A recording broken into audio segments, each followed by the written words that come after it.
சிலுவையால் சீர்கொண்ட பெண்மை.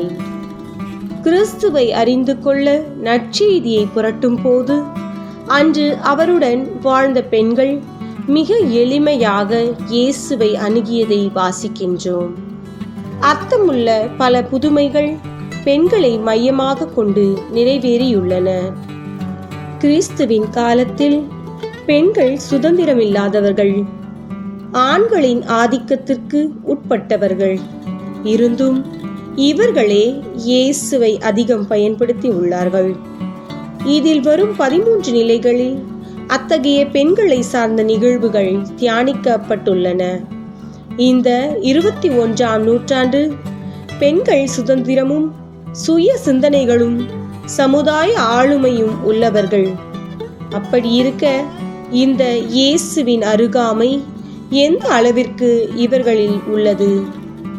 அன்று வாழ்ந்த பெண்களுள் இயேசுவால் காணப்பட்ட சிறப்புகளை நாம் இந்த சிலுவை வழியில் காண முழந்தாளிடுவோம். முற்போக்கு சிந்தனை உள்ள நமக்குள் இயேசு எதை காண ஆசைப்படுகிறார் என்று அறிந்து கொள்ள நடப்போம் சிலுவையின் வழியில்.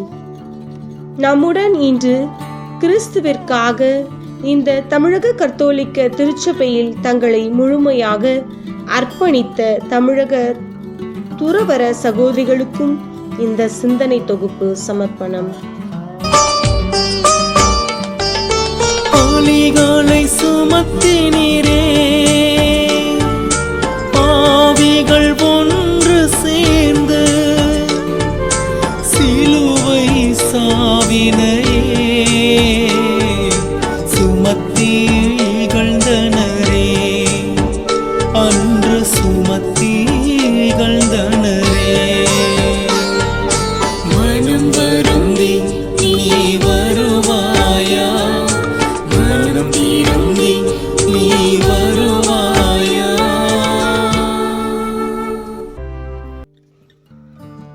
முதல் நிலை, இயேசுவை சிலுவை மரணத்திற்கு தீர்ப்பிடுகிறார்கள். திவ்ய இயேசுவே, உம்மை ஆராதித்து வணங்கி உமக்கு நன்றியறிந்த சோஸ்திரம் செய்கிறோம். அதே அஜிஷ்ட பாரமான சிலுவை சுமந்து உலகத்தை மீட்டு ரட்சித்தீர். மத்தேயு 1:18 முதல் 21 கன்னியான மரியாள் இறைமகனை ஈன்றெடுக்க அழைக்கப்படுவதை பற்றி படிக்கின்றோம்.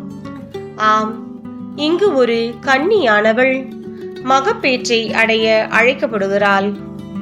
குற்றவாளிகளுக்கு தண்டனை தீர்ப்பு அளிக்கப்படுவதும், திருமண வாழ்வில் இணைந்த பெண் குழந்தை பாக்கியம் பெறுவதும் மிகவும் சரியானதே. ஆனால் குற்றமற்றவரும் நேர்மையானவருமான ஒருவர் தண்டிக்கப்பட்டு சிலுவை சாவிற்கு கையளிக்கப்படுவதும், சமுதாய மரபுகளுக்கு மாறாக சாதாரண ஒரு பெண் இல்லற வாழ்வை அறியும் முன் குழந்தை பாக்கியம் பெறுவதும் எந்த வகையில் நியாயம்? பாருங்கள், சரித்திரத்தில் மனிதரால் தவறு என ஏற்றுக்கொள்ளப்பட்டவை இறைவனின் பார்வையில் சரி என நிறைவேற்றப்பட்டன. முடிவு இந்த உலகம். மன்னிப்பு, மீட்பு, சமாதானம் ஆகியவைகளை பெற்று இன்று வரை அனுபவித்துக் கொண்டிருக்கிறது. இயேசு மனித அவதாரம் எடுக்க பிதாவானார். அவருக்கு தந்த கடமையும், கன்னி மரியாள் தன்னை ஆண்டவனின் அடிமை என ஏற்றுக்கொண்டதால் அவருள் மலர்ந்த ஏற்புடைமையும் மனித குலம் மீண்டும் இறைவனோடு ஒன்றாகி இந்த உலகையே இன்பவனமாக்கும் மூலதனம் ஆயின. நமது கடமையும் ஏற்புடைமையும் இந்த மண்ணில் மீண்டும் இன்பவனம் மலர மூலதனம் ஆகட்டும். ஜெபம். இறைவா, இம்மண்ணுலகம் மீண்டும் ஆதியில் நீர் தந்த இன்பமனவாய் மலர்ந்திட மன்னிப்பும் அன்பும் கொண்ட சிலுவை மரங்களாய் எங்களை வளர்த்திட எங்களுள் உள்ள கடமை உணர்வும் ஏற்புடைமையும் எங்களை அனுதினம் வழி நடத்தட்டும். எங்கள் பேரில் தயவாயிரும் சுவாமி, எங்கள் பேரில் தயவாயிரும். மரித்த விசுவாசிகளுடைய ஆன்மாக்கள் இறைவனுடைய இரக்கத்தினால் நித்திய சமாதானத்திலே பாரக்கடவன. ஆமென். கூடிய சிலுவை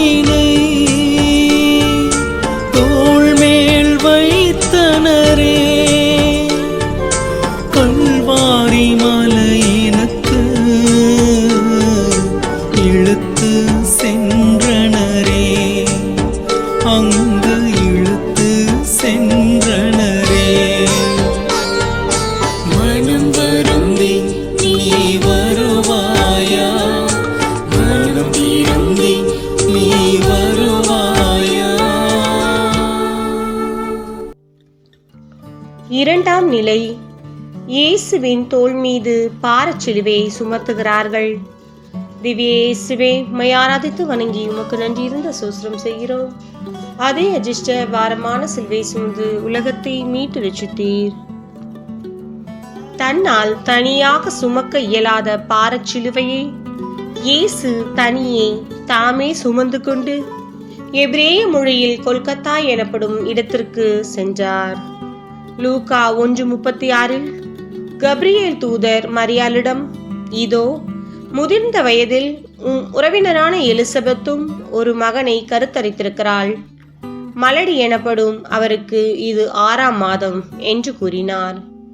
இயேசு மனிதம் புனிதம் பெற இவ்வையகத்தோர் வான்வீடு வர இயலாமையிலும் இனிதே தனியே சிலுவையை சுமந்தார்.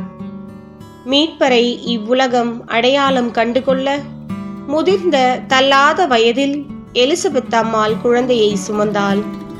இவ்விருவரும் இவ்வையகத்தோர் வாழ்வு பெற இயலாமையிலும் முதிர்ந்த வயதிலும் இறை சித்தம் எனும் சுமைகளை சுமந்தனர். இன்று நமது வாழ்க்கையில் நமது இயலாமைகளில் அல்ல என்ற பொழுது இறைவன் தரும் சுமைகளை எப்படி சுமக்க முன் வருகிறோம்? சற்று யோசிப்போம். என் சுமை எளிது என்று இயேசு கூறுகின்றார். எளிமையானதை செய்வதில் நிச்சயம் நமக்கு ஆர்வம் அதிகம். எனவே இயேசுவை, என் சகோதரத்தை நிறை மனதோடு சுமப்போமா? ஜெபம். உமது சித்தத்தை எமது வாழ்வின் சுமையாக ஏற்று உமது சுமைகள் எளிது என்பதை உணர்ந்திட அருள் தாரும். எங்கள் பேரில் தயவாயிரும் சுவாமி, எங்கள் பேரில் தயவாயிரும். மரித்த விசுவாசிகளுடைய ஆன்மாக்கள் இறைவனின் இரக்கத்தினால் நித்திய சமாதானத்தை இளைப்பார கடவன. ஆமென்.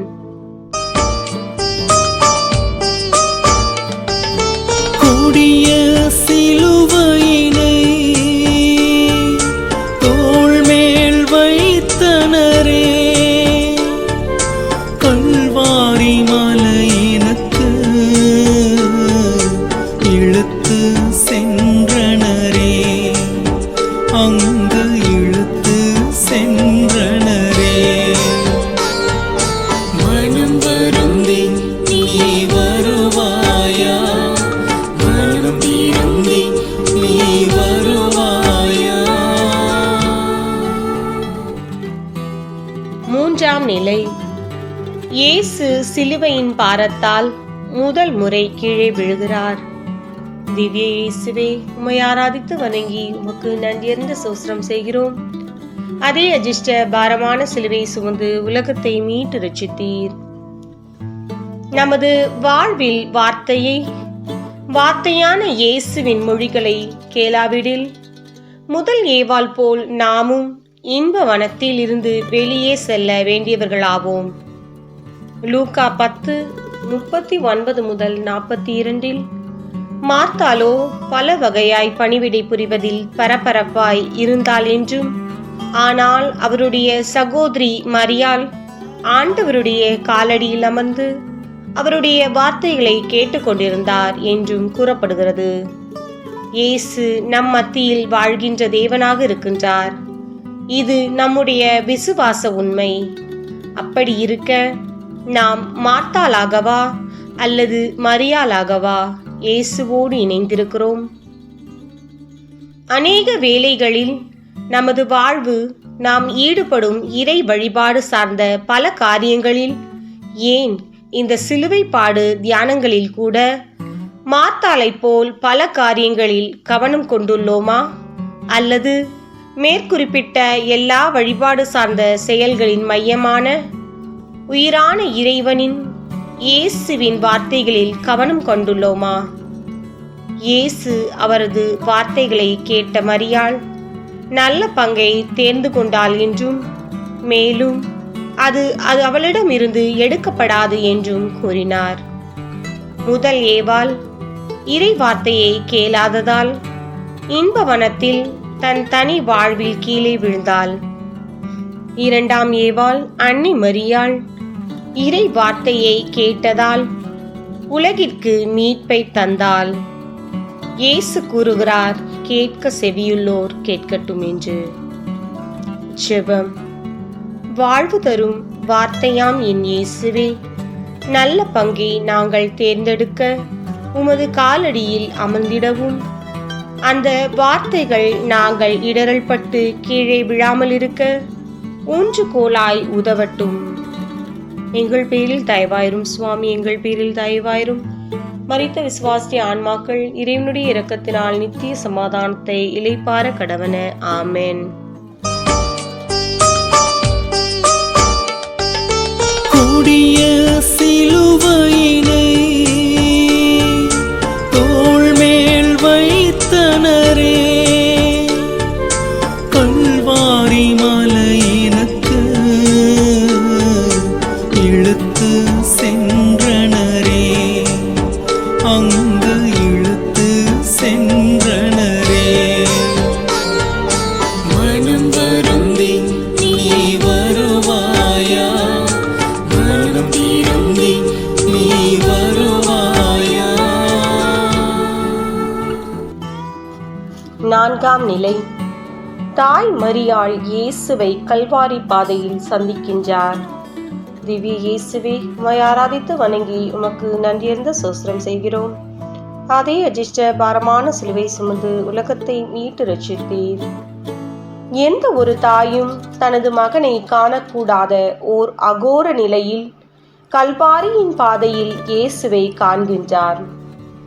லூக்கா 1:39 மற்றும் 56 அன்று மரியாள் புறப்பட்டு யூத மலை நாட்டில் உள்ள ஓர் ஊருக்கு விரைந்து சென்று சக்கீரியாவின் வீட்டிற்கு வந்து எலிசபெத்தை வாழ்த்தினார். மரியாள் ஏறக்குறைய 3 மாதம் அவரோடு தங்கியிருந்து பின்பு வீடு திரும்பினார் என்று கூறப்பட்டுள்ளது. இன்று விஞ்ஞான உலகின் பிடியில் வாழும் நமது உறவுகளின் சந்திப்புகள் மின் காந்தமயமான மின்னலை இணைப்பு வலைகளாய் நொடிப்பொழுதில் உலகின் ஒரு முனை முதல் மறுமுனை வரை பின்னப்படுகின்றது. முகமுகமாய் கண்டு பேசவும் ஆவணம் செய்கின்றன. அன்றோ எந்த ஒரு வாய்ப்பு வசதிகள் இல்லாத நிலையில் மரியாள் எலிசபெத்தை சந்திப்பு நிகழ்ந்தது. கல்வாரி பாதையிலோ பெண்களுக்கு பொது இடங்களில் எந்த ஒரு சுதந்திரமும் கொடுக்கப்படாத காலகட்டத்தில் தன் உயிரை துச்சமென மதித்து மரியாள் மகனை சந்தித்தார். மரியாள் எலிசபெத்து சந்திப்பு இயேசுவை உலகோருக்கு மீட்பர் என அடையாளம் காட்ட ஸ்நாபக அருளப்பரை பெற்று தந்திட உதவிற்று. சிலுவை பயணத்தில் இயேசு மரியாள் சந்திப்பு கல்வாரியின் உச்சியில் உலகின் மீட்பை பெற்று தந்திட உதவிற்று. வசதியும் வாய்ப்பும் அதிகமுள்ள இந்த காலகட்டத்தில் நமது சந்திப்புகள் எதற்காக, எப்படி, ஏன் நிகழ்கின்றன? முடிவில் அவை எதை தருகின்றன? ஜெபம். இறைவா, என்னோடு வாழும் எனது சகோதரர் இயேசுவையும் சகோதரி மரியாளையும் நான் கண்டு கொள்ள எனது சந்திப்புகள் என்றும் பயன்பட உமது ஆவியின் துணையை தந்தருளும். எனது சகோதரரும் நல்ல கணிதரும் மரமாக எம்மை என்றும் கண்டு மகிழ அருள் தாரும். எங்கள் பேரில் தயவாயிரும் சுவாமி, எங்கள் பேரில் தயவாயிரும். மரித்த விசுவாசிகளுடைய ஆன்மாக்கள் இறைவனுடைய இரக்கத்தினால் நித்திய சமாதானத்தை இளைப்பார கடவன. ஆமென். கூடிய சிலுவையினை தோள் மேல் வைத்தனரே, கல்வாரி மலையினுக்கு இழுத்து சென்றனரே, அங்கு இழுத்து சென்றனரே. மனம் வருந்தி நீ வருவாயா, மனம் திருந்தி நீ வருவாயா. ஐந்தாம் நிலை. சீரேனு ஊரனாகிய சிமியோன் இயேசுவின் சிலுவையை சுமக்க உதவுகின்றார். திவ்ய இயேசுவே, உம்மை ஆராதித்து வணங்கி உமக்கு நன்றியர்ந்த சோஸ்திரம் செய்கிறோம். அதே அஜிஷ்ட பாரமான சிலுவையை சுமந்து உலகத்தை மீட்டு ரட்சித்தீர். கல்வாரியில் சிலுவையில் அறையப்படும் வரை இயேசு உயிரோடு வர வேண்டும் என்பதற்காக காவலர்கள் சிமியோனை சிலுவையை சுமக்க நிர்பந்திக்கின்றனர். அவரோ யாருக்கு என்று அறியாமலேயே சுமந்து சென்றார். திருமண வீட்டில் ரசம் தீர்ந்துவிடவே நேரம் வருமுன்னே பணியாளர்களை நீர் நிரப்பும் பணியில் அமர்த்திட அன்னை மரியாள் இயேசுவை நிர்பந்திக்கின்றார். காவலரின் வார்த்தையை சிமியோனும் அன்னை மரியாள் வழியாக இயேசுவின் வார்த்தையை பணியாளர்களும் ஏற்று மனமுவந்து செயல்பட்டதால் கல்வாரியில் உலக மீட்பும் திருமண வீட்டில் நிறை மகிழ்வும் நிலைப்படுத்தப்பட்டன. லாசரே, வெளியே வா! உயிர் தந்த அற்புத அழைப்பு. உயிர் பெற்றவன் எழுந்து நடக்கும் போதுதான் உயிருக்கு பெருமை. எனவே இயேசு அங்கிருந்தோரை பார்த்து, கட்டவிழ்த்து அவனை போக விடுங்கள் என்றார்.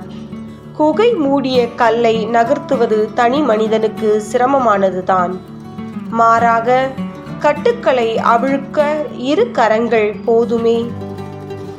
ஆம், சிமியோனாக, அன்னை மரியாளாக, நமது சகோதரத்தின் நிறை வாழ்விற்கு தடையாக உள்ள கட்டுகளை அவிழ்த்துவிட ஆண்டவர் அழைக்கின்றார். நம்மால் அன்னை மரியாள் சிமியோனாக வலம் வர முடியாவிட்டாலும் இயேசு முன் நிற்கும் பணியாளர்களாக பயன் தருவோம்.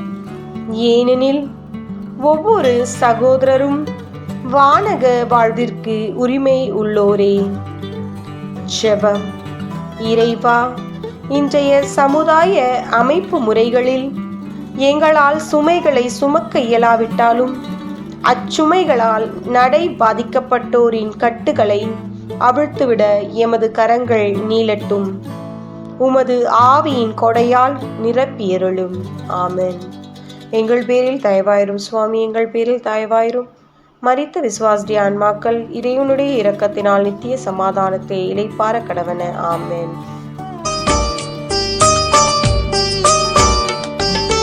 கொடிய சிலுவையினை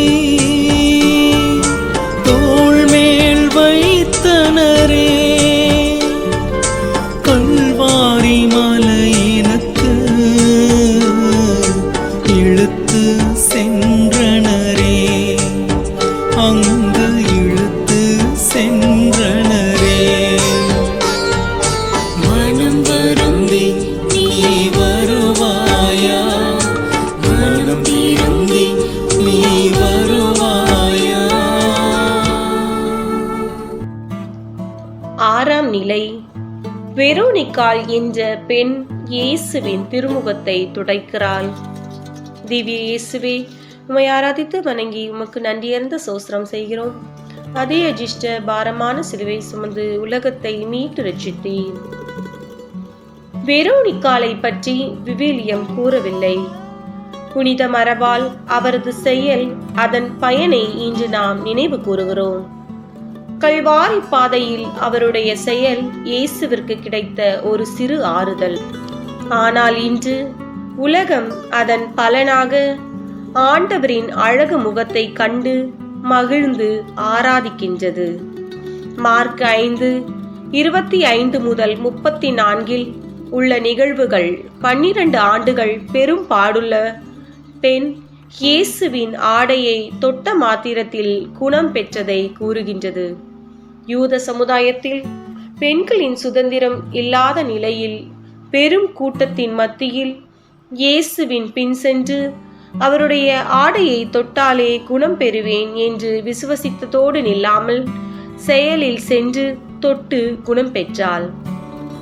லூக்கா 10:42 கலப்பையில் கை வைத்த பின் திரும்பி பார்ப்பவன் தகுதியற்றவன் என்றார் இயேசு.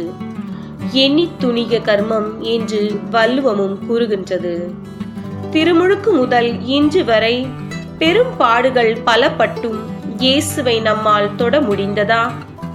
நமது எண்ணத்தில் துணிச்சலும் கைகளில் வலிமையும் இருந்தால் கட்டவிழ்க்கப்பட்ட கால்களால் அவரை அணுகி நமது கைகளால் இயேசுவை தொட முடியும் என்பதற்காக இந்த வெரோனிக்கால் மற்றும் பெரும் பாடுள்ள பெண்ணை விட சாட்சி ஏது? இயேசுவை தொடுவோம், நம் பெரும் பாடுகள் அகலட்டும். அகிலம் நம்முன் அந்த அழகான வதனத்தை கண்டு ஆர்ப்பரிக்கட்டும். செவம். உடலை கொன்ற பின் அதற்கு மேல் ஒன்றும் செய்ய இயலாதவர்களுக்கு அஞ்சாதீர்கள் என்று கூறிய இறைமகனே, ஊக்கமுள்ள உமது ஆவியின் அருளால் எம்மோடு இணைந்து இந்த கூட்டத்தோடு கூட்டமாய் நிற்கும் உம்மை தொட்டு குணம் பெற அருள் தாரும். ஆமேன். எங்கள் பேரில் தயவாயிரும் சுவாமி, எங்கள் பேரில் தயவாயிரும். மரித்த விசுவாசிய ஆன்மாக்கள் இறைவனுடைய இரக்கத்தினால் நித்திய சமாதானத்தை இளைப்பார கடவன. ஆமேன். கொடிய சிலுவையினை தோள் மேல் வைத்தனரே, கல்வாரி மலையினுக்கு இழுத்து சென்றனரே, அங்கு இழுத்து சென்றனரே. மனம் வருந்தி நீ வருவாயா, மனம் திருந்தி நீ வருவாயா. ஏழாம் நிலை. இயேசு இரண்டாம் முறை கீழே விழுகிறார். திவ்ய இயேசுவே, உம்மை ஆராதித்து வணங்கி உமக்கு நன்றியறிந்த சோஸ்திரம் செய்கிறோம். அதே அஜிஷ்ட பாரமான சிலுவை சுமந்து உலகத்தை மீட்டு ரட்சித்தீர். வார்த்தையை கேட்டோம், வாழ ஆரம்பித்தோம். ஆனால் தடுமாற்றம் நம்மை மீண்டும் விழ வைக்கின்றது. இயேசு ஓர் சமாரிய பெண்ணோடு பேசியதையும் பின் அவ்வூர் மக்கள் பலரும் இயேசு சொன்ன வார்த்தைகளை கேட்டு அவர் உண்மையாக உலக மீட்பர் என்பதை அறிந்ததாகவும் வாசிக்கின்றோம். விவிலியப்படி இயேசு இந்த சமாரிய பெண்ணிடம்தான் தனிமையில் அதிகம் பேசினார். இருந்தும் இந்த சமாரிய பெண் அவரை விசுவசிக்க தடுமாற்றம் அடைய காரணம் என்ன? அவளுள் குடிகொண்டிருந்த நான் ஒரு சமாரிய பெண் என்ற தாழ்வு நிலை யூதரான இயேசுவுக்கு தண்ணீர் தர தயக்கத்தை தந்தது. கிணறு ஆழமானது.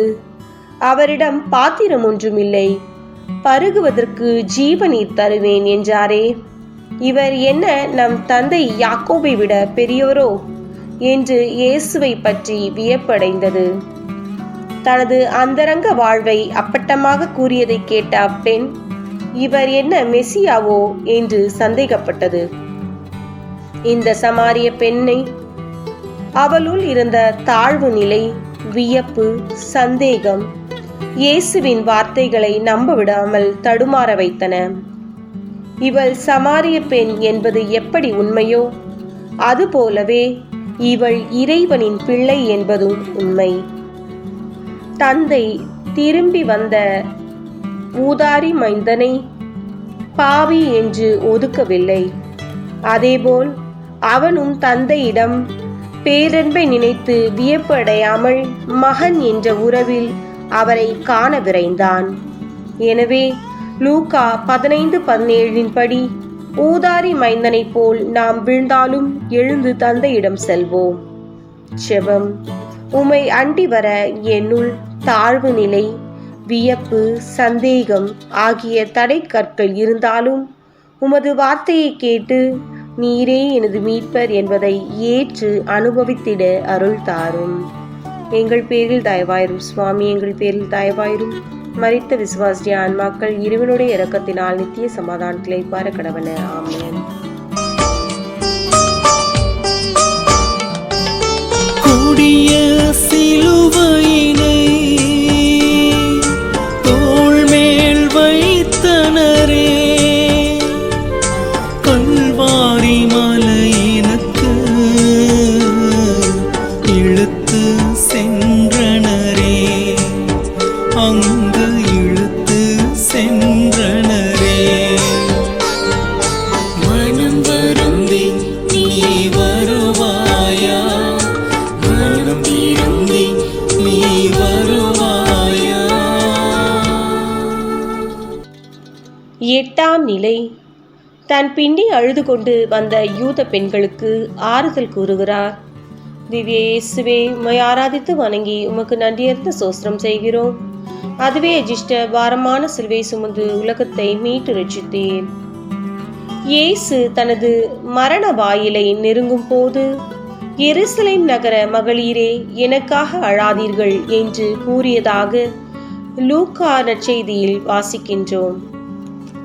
லூக்கா 17:11-17 நயின் நகரத்து கைம்பெண்ணை பார்த்து மனம் இறங்கி அழாதே என்றும், அருளப்பர் 11:32-35 இயேசு மரியாளும் அவருடன் வந்த யூதர்களும் அழுவதை பார்த்து மனம் குமுறி கலங்கி கண்ணீர் விட்டார் என்றும் படிக்கின்றோம். இந்த இயேசு மேற்கூறிய வெறும் வாய் வார்த்தைகளோடு நின்றிருந்தால் இந்நிகழ்வுகள் இன்று நினைவு கூறப்பட மாட்டாது. ஆனால் அவரோ ஆறுதல் சொன்ன உடனேயே தனது செயல்களால் நிலையான நிறைவை தந்தார். ஆம், நயின் நகர விதவை தாய்க்கு மகனையும் மார்த்தாள் மரியாளுக்கு சகோதரனையும் உயிரோடு தந்தார். அது மட்டுமல்ல, யூத பெண்களுக்கும் அவருடைய சந்ததியினருக்கும் தன்னையே பலியாக்கி மீட்பை தந்தார். கவனிக்க, வார்த்தை வழியாக புறப்பட்ட ஆறுதல் செயல்களின் பலனாக உயிர் பெற்று நின்றது. நமது நிலை, வாய் வார்த்தைகளால் ஆறுதல் கூறுவதில் நாம் வல்லவர்கள்தான். நமது செயல்களால் வல்லவர்களா? நமது கிறிஸ்துவ வாழ்வின் வெளி அடையாளமாக நாம் ஏற்றுக்கொள்ளும் ஒருத்தல்களால் ஒரே ஒரு மனிதன் ஆறுதல் அடைந்தால் கூட நாமும் இறை மக்களே, இயேசுவின் உறவினர்களே. இன்று எத்தனை கண்கள் ஒரு புன்முறுவலுக்காக ஏங்குகின்றது? விழுந்துவிட்ட எத்தனை கரங்கள் யார் என்னை தூக்குவார் என்று துடிக்கின்றது? எத்தனை கால்கள் என் கட்டுகளை யார் அவிழ்ப்பாரோ என்று கதறுகின்றது? எத்தனை உள்ளங்கள் என் மனச்சுமையை யார் இறக்கி வைப்பார்களோ என தேடுகிறது. சுற்றி பார்ப்போம், நம்மை சுற்றி பார்ப்போம். நம் தேடுதலுக்கு நிச்சயம் விடை உண்டு. ஜெபம். துன்பங்கள் மனித வாழ்வில் தொடரும் ஒரு பங்கு என்றாலும் ஆறுதலும் அரவணைப்பும் அதன் மற்ற பங்குகள் என்று என் வாழ்வை தொடர அருள் தாரும். ஆமென். எங்கள் பேரில் தயவாயிரும் சுவாமி, எங்கள் பேரில் தயவாயிரும். மரித்த விசுவாசிய ஆன்மாக்கள் இறைவனுடைய இரக்கத்தினால் நித்திய சமாதானத்தை இளைப்பார கடவன. ஆமென்.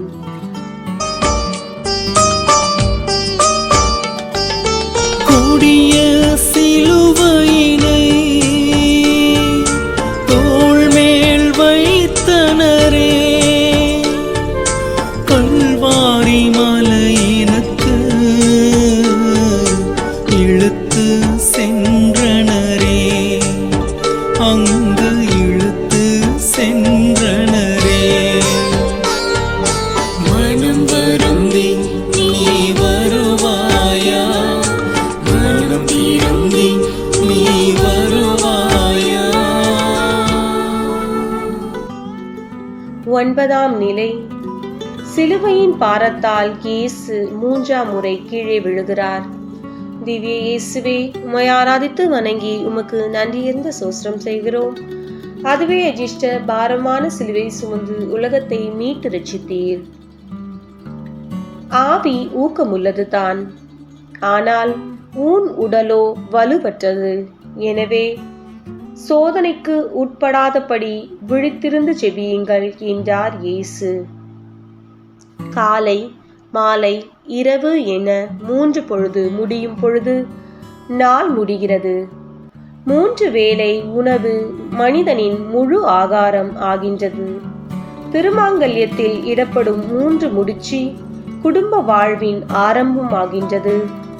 இறைவனுக்கு அளிக்கப்படும் 3 நித்திய வார்த்தைப்பாடுகள் துறவரத்தின் துவக்கமாயிற்று. தொடர்ந்து 3 புரை வெல்லப்பட்ட சுழற்கோப்பை அந்த அணிக்கு சொந்தமாயிற்று. 3 முறை சொல்லப்படும் மன்னிப்பு மன்றாட்டு நம் மனங்களுக்கு மீட்பாயிற்று. ஆக 3 முறை செயல்படும் ஒரு செயலுள் ஒரு முழுமையின் அடையாளமாயிற்று. இறைமகன் இயேசுவின் இந்த 3 வீழ்ச்சிகள் தொடரும் விண்ணக வாழ்க்கை பயணத்தில் வீழ்ச்சி நிச்சயம் என்று பறைசாற்றுகின்றது. நாமும் நமது வாழ்வில் நமது திருமறையை, இந்த உலகை, ஏன் நாமும் இறை மக்களே என்ற உண்மையை மறுக்கும் அளவிற்கு பல வேளைகளில் கீழே விழுந்து விடுகிறோம். விவிலியத்தில் வரும் கனானேய பெண்ணை பாருங்கள். தன் மகன் நலன் கருதி, தாவீது மகனே இரக்கமாயிரும் என்று ஆண்டவரின் காலில் விழுந்து அவளுக்கு, பிள்ளைகள் உணவை நாய்களுக்கு போடுவது நல்லதல்ல என்ற இயேசுவின் பதில் அவளை முற்றிலும் தளர்ந்து போகச் செய்தது. இருந்தாலும் அவளோ பிள்ளைகளுக்கும் நாய்க்குட்டிகளுக்கும் உள்ள நட்பையும் மனுமகனுக்கும் மனிதனுக்கும் உள்ள உறவையும் நினைவில் கொண்டு மார்க் 7:28 படி, ஆம் ஆண்டவரே, மேசைக்கடியில் பிள்ளைகள் சிந்தும் சிறு துண்டுகளை நாய்க்குட்டிகளும் தின்கின்றனவே என்று பதில் தந்து தன் மகனின் சுகத்தை பெற்றுக்கொண்டார். எத்தனை முறை விழுந்தோம் என்பதை விட எதை பிடித்து எழுந்தோம் என்பதே முக்கியம்.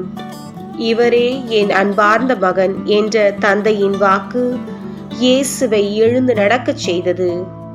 உயிரை தவிர மற்ற அனைத்து நிலைகளிலும் துன்பப்பட அழைக்கப்பட்ட யோபுவின் நிலை நமக்கு வந்தாலும் இந்த வார்த்தையின் நிமித்தம் உன் மகள் குணம் பெற்றாள் என்ற இயேசுவின் வார்த்தைகளை வாழ்வாக்குவோம்.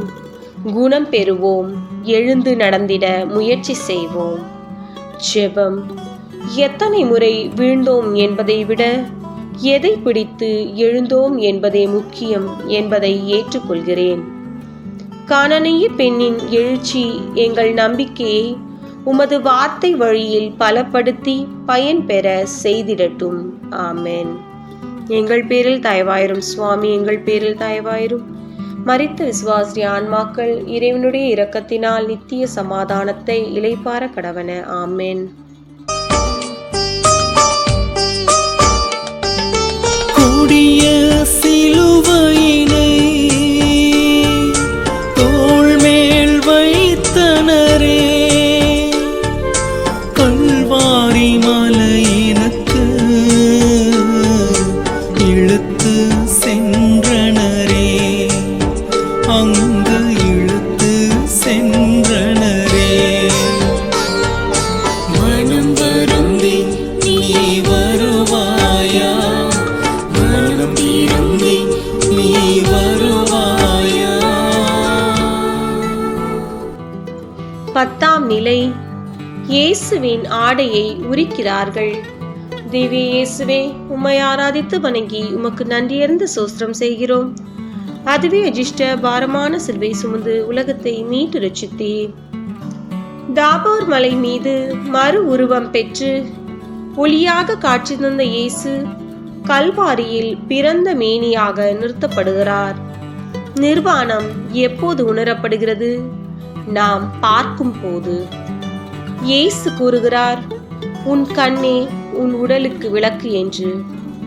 ஆதி மனிதன் ஆதாமின் நிர்வாணம் விளக்கப்பட்ட கனியை தின்ற பின் அவனது கண்கள் திறக்கப்பட்டதால் அவனுக்கு உணரப்பட்டது. இன்று நமது கண்கள் எதனால் திறக்கப்படுகின்றன? இயேசுவின் ஒளியாலா, மாறாக விளக்கப்பட்ட கனியினாலா? இயேசுவின் முன் நிறுத்தப்படும் பெண்ணானவள் மறைநூலறிஞர் பரிசேயர்களுக்கு ஓர் விபச்சாரியாக காணப்பட்டாள். இயேசுவிற்கோ இறை சாயல் கொண்ட ஓர் பெண்ணாக காணப்பட்டாள்.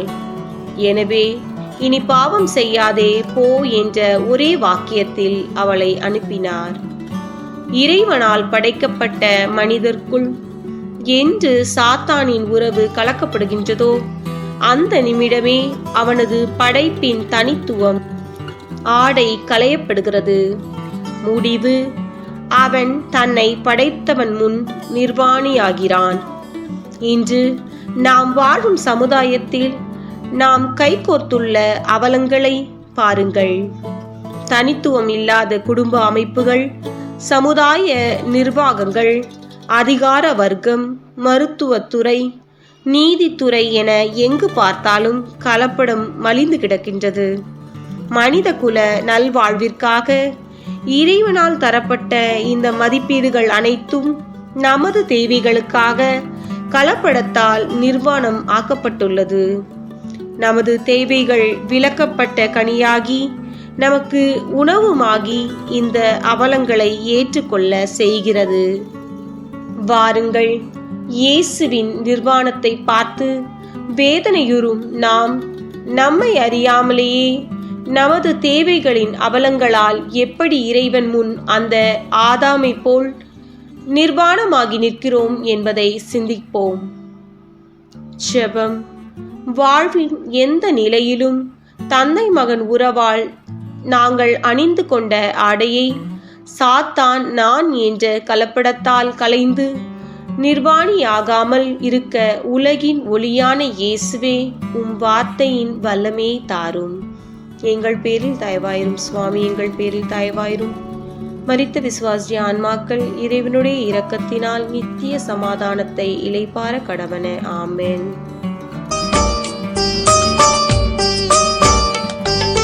கொடிய சிலுவையினை தோள் மேல் வைத்தனரே, கல்வாரி மலையினுக்கு இழுத்து சென்றனரே, அங்கு இழுத்து சென்றனரே. மனம் வருந்தி நீ வருவாயா, மனம் திருந்தி நீ வருவாயா.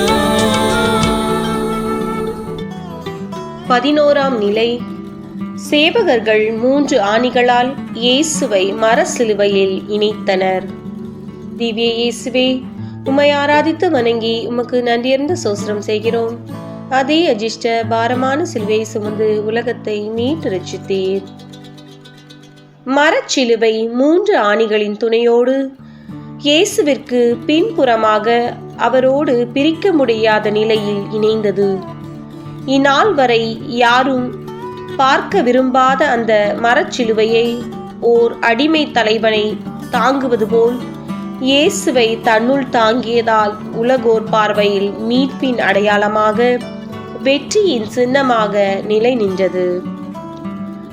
லூக்கா 7:36 முதல் 50 நினைவு கூறப்பட்ட பெண் ஓர் அடிமை தலைவனின் பின் இருப்பது போல் இயேசுவின் பின்புறமாக அமர்ந்து அவள் செய்த 3 செயல்களின் மூலம் ஆண்டவரின் பாதத்தை கண்ணீரால் கழுவி, தன் கூந்தலால் துடைத்து, முத்தமிட்டு தைலம் பூசியதன் விளைவாக தன்னை இயேசுவின் அடிமை என உறுதி செய்தாள்.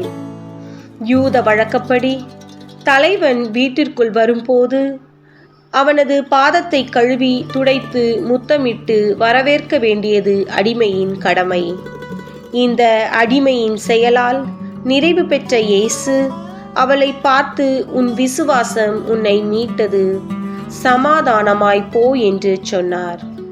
மரச்சிலுவையும் இந்த பெண்ணும் தங்களுடைய செயல்களால் தங்களை ஆண்டவரின் அடிமை என உலகிற்கு அடையாளம் காட்டின. மீட்பின் சமாதானத்தின் அடையாளங்கள் ஆயின. ஆதியில் பரமபிதா அவரது சாயலாக படைக்கப்பட்ட நமக்கு ஆவியை தந்து படைப்புகளுள் உயர்வான மனிதன் என்ற அடையாளத்தை அனைத்து படைப்புகளின் மத்தியில் கொடுத்து பெருமைப்படுத்தினார். இன்று சிலுவைக்கு முன் நாம் அனைவரும் சாட்சிகளாக, இயேசுவின் அடிமைகளாக உலகோர் நடுவில் கிறிஸ்து அவர்கள் என்ற மகிமையின் அடையாளம் பெற்றவர்களாய் பெருமைப்படுகிறோம்.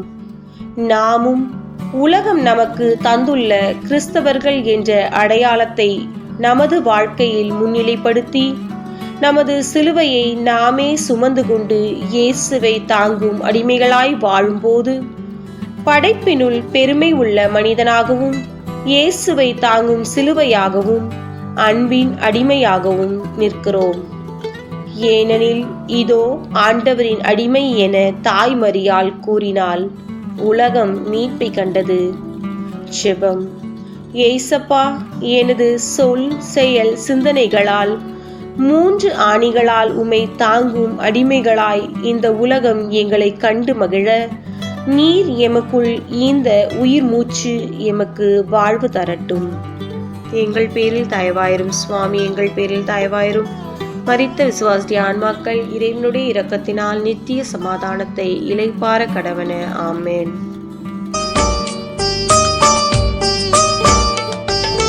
கொடிய சிலுவையினை தோள் மேல் வைத்தனரே, கல்வாரி மலையினுக்கு இழுத்து சென்றனரே, அங்கு இழுத்து சென்றனரே. மனம் வருந்தி நீ வருவாயா, மனம் திருந்தி நீ வருவாயா. 12ஆம் நிலை. இயேசு சிலுவையில் உயிர் விடுகிறார். திவ்ய இயேசுவே, உம்மை ஆராதித்து வணங்கி உமக்கு நன்றியர்ந்த சோஸ்திரம் செய்கிறோம். அதே அஜிஷ்ட பாரமான சிலுவையை சுமந்து உலகத்தை மீட்டு ரட்சித்தேன். இயேசு கெத்சமனியில், என் தந்தையே, கூடுமானால் இத்துன்பக்களம் என்னை விட்டு அகலட்டும், எனினும் என் விருப்பப்படி அல்ல உமது விருப்பப்படியே ஆகட்டும் என்று ஜெபித்தார்.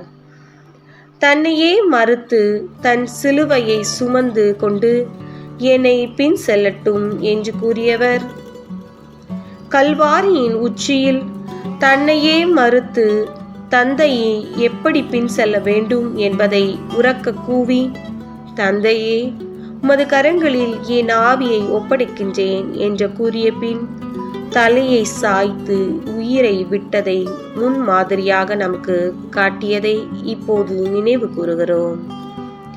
இயேசு தன்னிடம் கடைசியாக மீதமிருந்த ஆவியை முழுமையாக இறைவனின் கரங்களில் ஒப்பு கொடுத்தார். அவர் வாழ்ந்த காலத்தில் ஓர் முழுமையான காணிக்கையை, அர்ப்பணத்தை விளக்குகின்றார். ஆம், அதில் ஏழை கைம்பெண் தனது வறுமையிலும் தன் பிழைப்பிற்கான முழுவதையுமே இறைவனுக்கு காணிக்கையாக்கியதை பறைசாற்றுகின்றார். இன்று நம்மையும் இரு சித்தத்திற்கு முழுமையாக அர்ப்பணிக்க அழைக்கின்றார். ஓர் அன்னை தெரேசா முழுமையாக காணிக்கையானார். கொல்கத்தா நகர தொழுநோயாளிகள் வாழ்வு பெற்றனர். இன்று நமது மத்தியில் நாட்டின் பாதுகாப்பு துறை, காவல்துறை, மருத்துவத்துறை, நீதித்துறை மற்றும் பள்ளி, அனாதை இல்லங்கள், ஆதரவற்ற கைவிடப்பட்ட முதியோர் இல்லங்கள் என அனைத்திலும் தங்களை முழுமையாக மறுத்து பிறர் நலனையை முழுமையாக முன்னிலைப்படுத்தி மூச்சுவிடும் பொது நிலையினர், துறவற சகோதர சகோதரிகள் என எத்தனை பேர் நினைத்து பார்ப்போம். சற்று திரும்பி பார்ப்போம். இயேசு தன்னை மறுத்து பிறர் மீட்பு கருதி தன்னை முழுமையாக அர்ப்பணமாக்குகின்றார். விதவை பெண் தன் வறுமையிலும் தனது பிழைப்பிற்கான முழுவதையும் இறைவனுக்கு காணிக்கையாக்கினார்.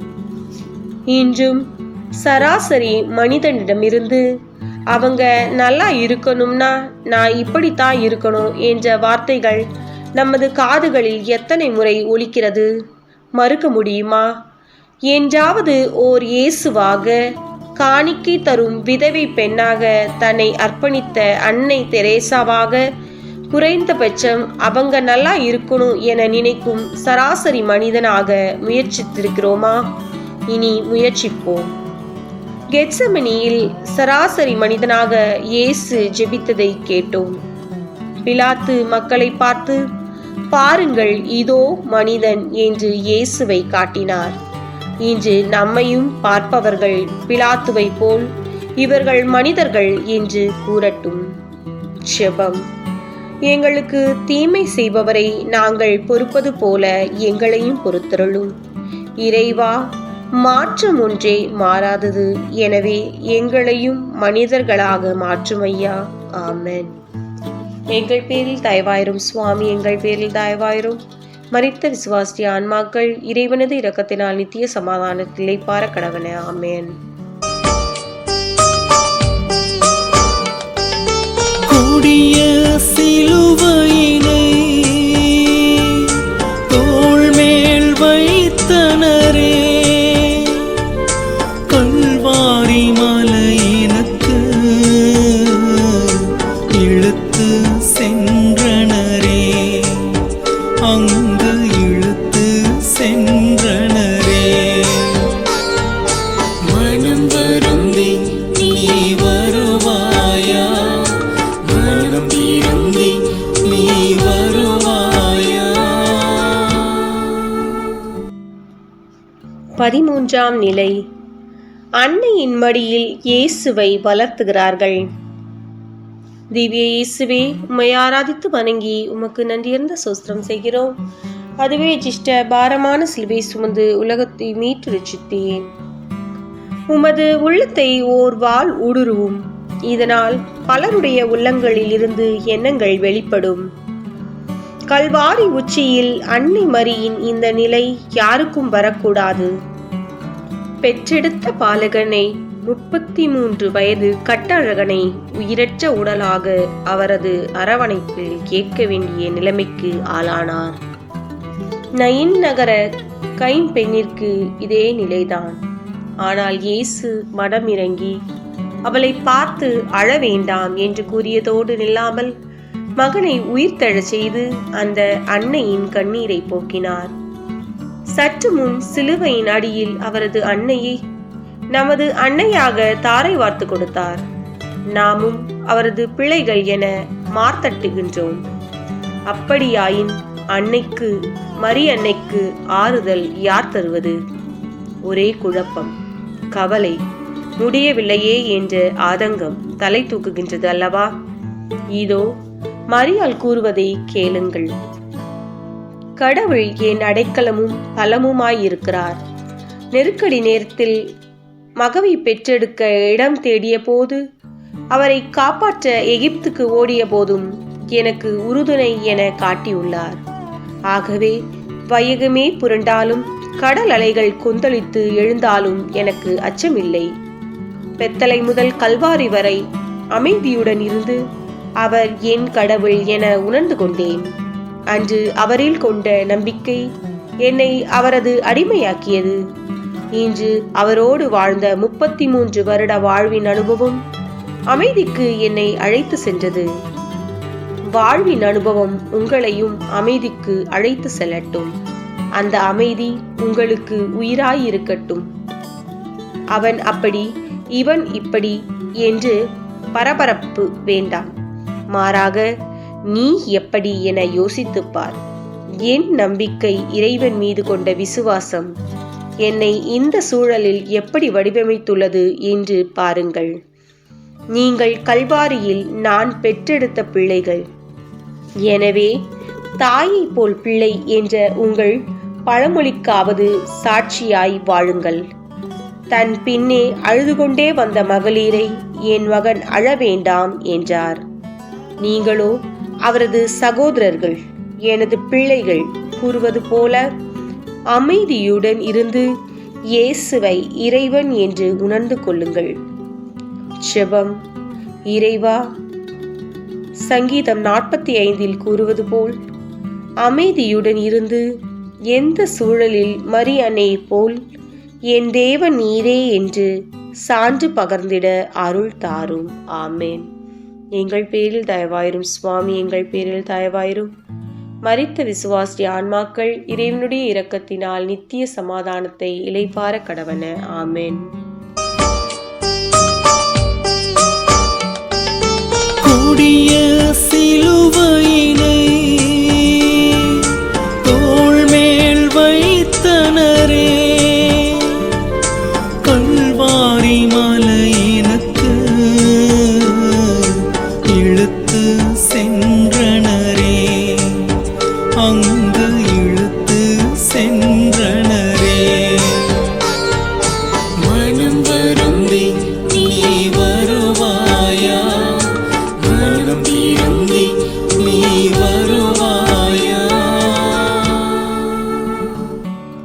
14ஆம் நிலை. இயேசுவை கல்லறையில் அடக்கம் செய்கிறார்கள். திவ்ய இயேசுவே, உம்மை ஆராதித்து வணங்கி உமக்கு நன்றியர்ந்த சோஸ்திரம் செய்கிறோம். அதே அஜிஷ்ட பாரமான சிலுவை சுமந்து உலகத்தை மீட்டு ரட்சித்தீர்.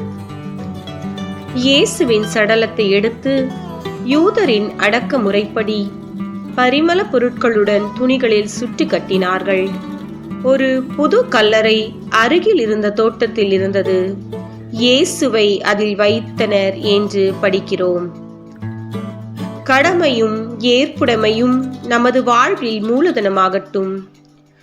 அவருடைய சுமை எளிது என்பதால் அவரை சுமப்பதில் சுகம் பெற முனைப்படுவோம். வாழ்வு தரும் வார்த்தைகளால் இடரல் படாமல் காத்துக்கொள்வோம். என் சகோதரத்தை சந்திப்பதில் சாட்சிகளாவோம்.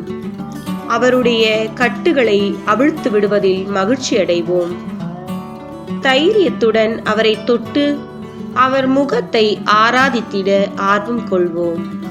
தடுமாற்றங்களின் தாயாக தாழ்வு நிலை, வியப்பு, சந்தேகங்களை தகர்த்தெறிவோம். ஆறுதலும் அரவணைப்பும் பிறருக்கு உரியவை என்று அவைகளை பகிர்ந்தளிப்போம். எத்தனை முறை விழுந்தாலும் இயேசுவை பற்றிக் கொள்வதில் தளராமல் இருப்போம். தந்தை மகன் உறவின் ஆடைகளை அணிந்தவர்களாய் நிமிர்ந்து நிற்கிறோம். சிந்தனை, சொல், செயல் என்ற முப்பெரும் ஆணிகளால் நம்மை அடிமையாக்குவோம். பிலாத்துவின் பார்வையில் இதோ மனிதன் என்று அடையாளம் காணப்பட பலியாகுவோம். கல்வாரியில் அன்னையின் அமைதியின் அனுபவத்தை சுவாசிக்க தோள் கொடுப்போம். நானே அமைதி என்ற இறைமகன் இயேசுவை புரிந்து கொள்வோம். இன்று உலகம் இதனால் எங்களை கல்லறைக்கே அழைத்தாலும் உலகில் உப்பாக வாழ்வதில் பெருமை உள்ளவர்களாய் உயிர்ப்பில் உம்மை மட்டும் தேடி வருகிறோம். வானக பயணத்தின் வழியில் கல்லறைகள் ஒரு பாலைவன சோலை என்பதை அறிவோம்.